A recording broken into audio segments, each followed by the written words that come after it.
해야 영생을 얻으리이까? 라는 제목으로 말씀을 함께 나누도록 하겠습니다. 오늘 본문 10장 25절에서는 어떤 율법 교사가 일어나서 예수님께 이렇게 묻습니다. 선생님, 내가 무엇을 하여야 영생을 얻으리이까? 무엇을 하면 영생을 얻을 수 있는지를 묻습니다. 그러자 예수님이 그에게 다시 물으시죠. 율법에 무엇이라 기록되었으며 내가 어떻게 읽느냐? 율법 교사는 율법을 가르치는 사람답게 곧바로 이렇게 대답합니다. 내 마음을 다하여, 목숨을 다하여, 힘을 다하여, 뜻을 다하여 주 너의 하나님을 사랑하고 또한 내 이웃을 내 자신과 같이 사랑하라 하였나이다. 역시 율법을 가르치는 사람답게 하나님의 명령을 제대로 간파하고 있죠. 율법 교사의 명쾌한 대답에 예수님은 이렇게 대답하십니다. 내 대답이 옳도다. 이를 행하라. 그러면 살리라. 저는 바로 이 본문, 우리가 영생을 어떻게 얻을 수 있는지에 대한 방법을 가르쳐 주시는 이 예수님의 말씀을 다시 읽으면서 오늘날 크리스찬으로 사는 우리들이 이 말씀을 다시 읽어야겠구나, 이 말씀을 다시 가져와서 다시 적용해야겠구나 하고 생각하게 되었습니다. 여러분, 우리는 어떻게 해야 영생을 얻는다고 생각합니까? 예수님 믿는다고 말할 수 있으면 완성, 끝이라고 생각하죠. 그런 우리 생각에 근거가 없는 것은 아닙니다. 그렇게 약속해 주신 말씀이 있죠. 베드로가 사도행전 2장 21절에서 이렇게 선언했습니다. 우리 같이 한번 읽어보도록 하겠습니다. 누구든지 주의 이름을 부르는 자는 구원을 받으리라 하였느니라. 아멘. 그러나 아시죠? 영생과 구원에 대한 약속의 말씀은 이 사도행전 2장 21절 한 절만 있는 것이 아니라는 것을 아실 것입니다. 베드로는 이렇게 말했지만 누구든지 주의 이름을 부르는 자는 구원을 받는다고 선언해 주었지만 예수님은 마태복음 7장 21절에서 어떻게 구원을 받는지를 이렇게 선언하셨습니다. 마태복음 7장 21절도 함께 읽어보겠습니다. 나더러 주여 주여 하는 자마다 다 천국에 들어갈 것이 아니요 다만 하늘에 계신 내 아버지의 뜻대로 행하는 자라야 들어가리라. 정말 다르죠? 사도행전에서는 누구든지 주의 이름을 부르면 구원을 받는다라고 했는데 마태복음에서는 주의 이름을 부르는 자가 아니라 하나님의 뜻대로 행하는 자라야만 들어간다라고 하시니까요. 그러니 구원에 대한, 영생에 대한 성경의 대답들을 우리는 더 깊이 상고해야 하는 겁니다. 오늘 이 말씀에서도 율법 교사가 예수님께 영생을 어떻게 얻을 수 있는지를 물었습니다.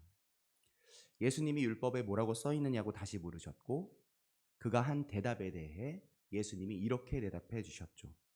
너의 대답이 옳도다. 이를 행하라. 그러면 살리라. 라고 하십니다. 예수님이 옳다라고 선언해 주신 율법 교사의 대답이 무엇이었습니까? 하나님을 사랑하는 것? 그곳에서 그의 말이 끝났습니까? 그의 대답이 끝났습니까? 아니죠. 뒤이어서 내 이웃을 내 몸과 같이 사랑하라 라는 말씀이 이어졌습니다. 대답이 이어졌습니다. 그 두 가지 대답을 말씀드렸더니 예수님이 대답해 주신 거죠. 옳도다. 이를 행하라. 그러면 살리라. 다시 말해 너의 대답이 맞다.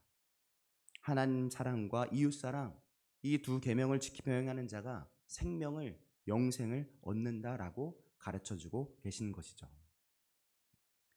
우리는 하나님의 말씀을 대하고 우리들에게 적용할 때 나에게 있어 편안한 말씀만 기억하고 그것만 가져와서 그것만이 정답이라고 생각할 때가 많이 있습니다. 이를테면 방금 나눈 구원에 관한 두 말씀 중에 베드로가 말한 사도행전 말씀만 정답으로 여기는 거죠.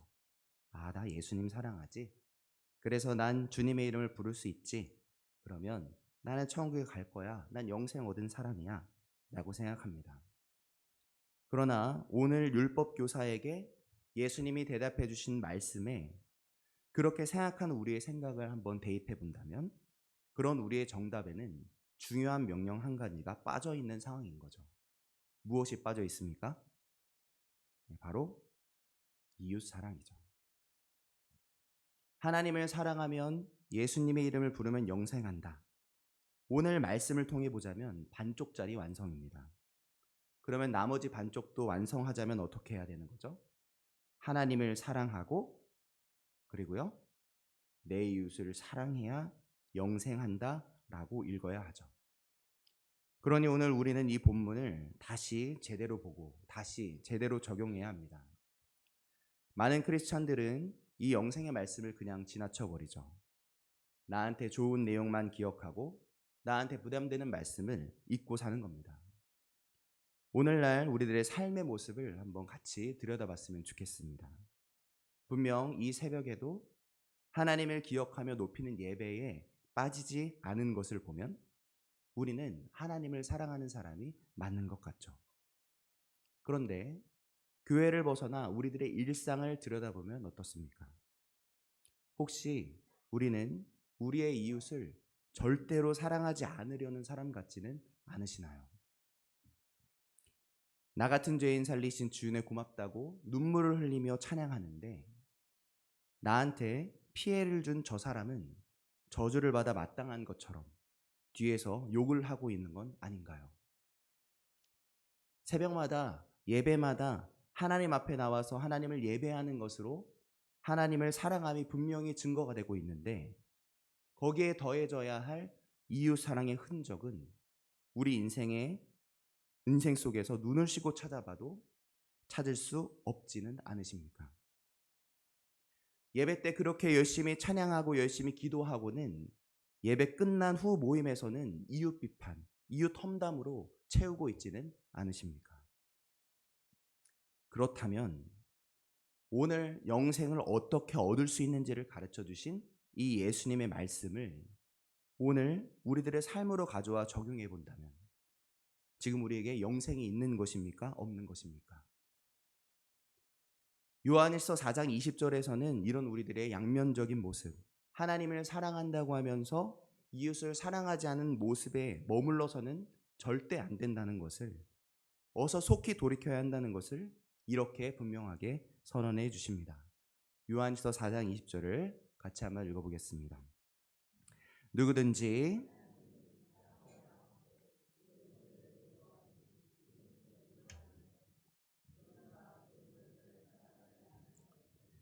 보지 못하는 바 하나님을 사랑할 수 없느니라.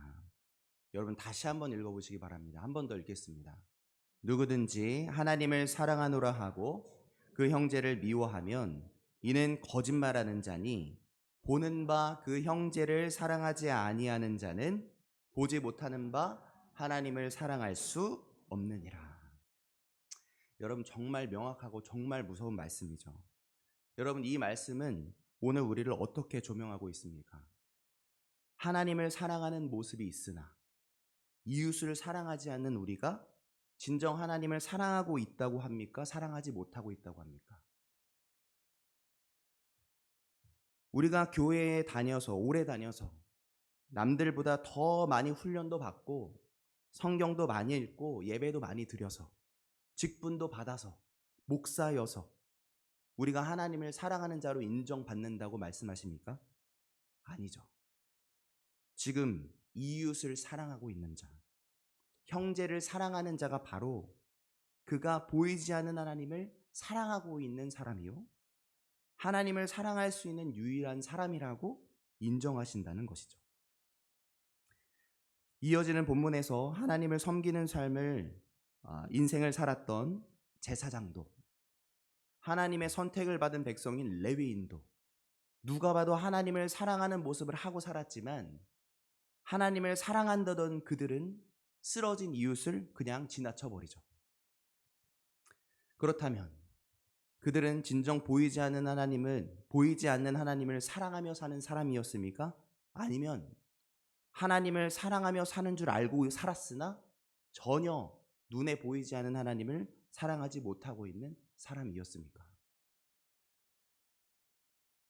그런데 사마리아인이 당시라면 하나님의 자녀가 될 자녀가 없다고 하나님의 백성들에게 사람 취급받지 못했던 그 사람만이 쓰러진 이웃을 그냥 지나치지 않았고 그의 진정한 이웃이 되어 주었습니다.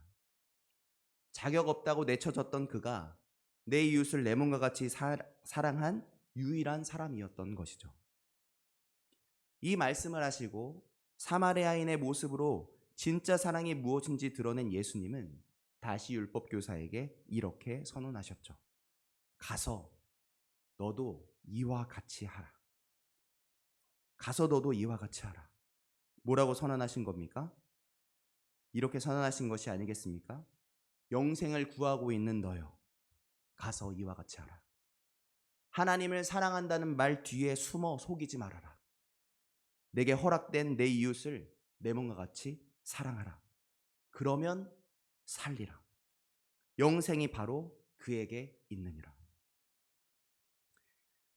여러분, 이제 그분의 음성을 못 들었다고 핑계댈 때가 지났습니다. 보이는 이웃도 사랑하지 못하면서 보이지 않는 하나님을 사랑하고 있다고 그러면 된 거라는 생각에 머물러서 영생이 이미 내 거라고 구원을 이미 소유했다고 여기는 어리석은 사람의 모습에서 이제는 돌이킬 때가 된 것이죠. 인생을 다해서 주님을 따랐던 바울 사도의 고백을 들어보시길 바랍니다.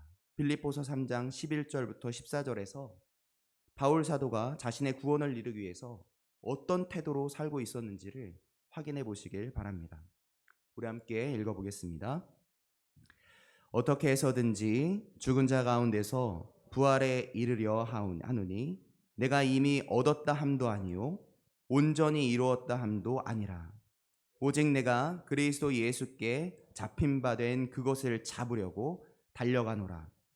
형제들아, 나는 아직 내가 잡은 줄로 여기지 아니하고 오직 한 일, 즉 뒤에 있는 것은 잊어버리고 앞에 있는 것을 잡으려고 표대를 향하여 그리스도 예수 안에서 하나님이 위에서 부르신 부르심의 상을 위하여 달려가노라. 바울, 하나님을 사랑하여 전 인생을 바친 이 바울이 지금 어떻게 살아내고 있다고 합니까? 난 다 이뤘어. 난 영생을 다 얻었어. 이미 얻었어. 하나님의 사랑, 하나님 사랑, 나만큼한 사람 없을 테니까 이제 난 된 거야 라고 말했습니까? 아니죠. 바울은 어떻게 해서든지 죽은 자 가운데서 부활에 이르려고 어떻게 해서든지 영생을 얻으려고 애쓰고 수고하고 노력하고 있다고 고백하고 있습니다. 이미 얻은 것 아니고 온전히 이룬 것도 아니라 그것을 잡으려고 또 달려가는 거다. 나는 아직 내가 잡은 줄로 여기지 않고 표대를 향하여 끝까지 달려가는 거다 라고 고백합니다. 여러분, 바울의 이 진실한 고백이 다시 오늘 우리들의 고백이 되어야 하지 않겠습니까? 이웃사랑, 내가 미워하는 그 사람을 다시 애써 품기 시작하는 것. 험담을 멈추고 그 사람을 위해 오히려 중보하는 것. 그 사람을 사랑할 수가 없고 사랑하고 싶은 마음도 전혀 들지 않음에도 어떻게 해서든지 그를 다시 사랑하려고 애쓰는 것. 사랑이 안 되면 사랑할 수 있게 해달라고 간절히 성령님의 도움을 구하며 발버둥치며 사는 것. 바울처럼 어떻게 해서든지 오늘도 사랑해 내려고 하는 사람으로 서는 것. 그것이 바로 진정 하나님을 사랑하는 사람, 영생을 얻는 길을 걷고 있는 사람의 모습일 것입니다. 여러분, 다시 시작하시겠습니까? 이웃사랑 다시 시작하시겠습니까? 여러분이 용서하지 못할 그 사람을 위해 오늘 다시 한번 기도해 보시겠습니까? 생각만 해도 열받는 그 사람 사랑하라 하시니 제가 사랑해 보겠습니다. 다시 그 고백으로 나가 보시겠습니까? 일을 행하라. 그러면 살리라. 말씀하신 그 약속 붙드시고 다시 우리 형제를, 우리 이웃을 사랑해내시길 바랍니다. 이미 얻은 것도 아니고 온전히 이룬 것도 아님을 고백하며 오늘 다시 영생의 표대를 향해서 힘차게 달려나갔으면 좋겠습니다. 진정 사랑으로 나가고 싶어하는 우리를 성령님이 꽉 붙드사 다시 새롭게 되는 은혜, 다시 이웃사랑이 시작되는 은혜, 그러면 살리라 약속하신 말씀이 우리의 인생을 통해, 삶을 통해 성취되는 놀라운 은혜가 다시 우리 모두에게 있게 되시길, 하나님을 사랑하고 이웃을 사랑하는 자, 영생을 향해 손잡고 함께 걸어가는 우리 만수교회 모두 되시길 예수님의 이름으로 축복합니다. 아멘. 기도하시겠습니다.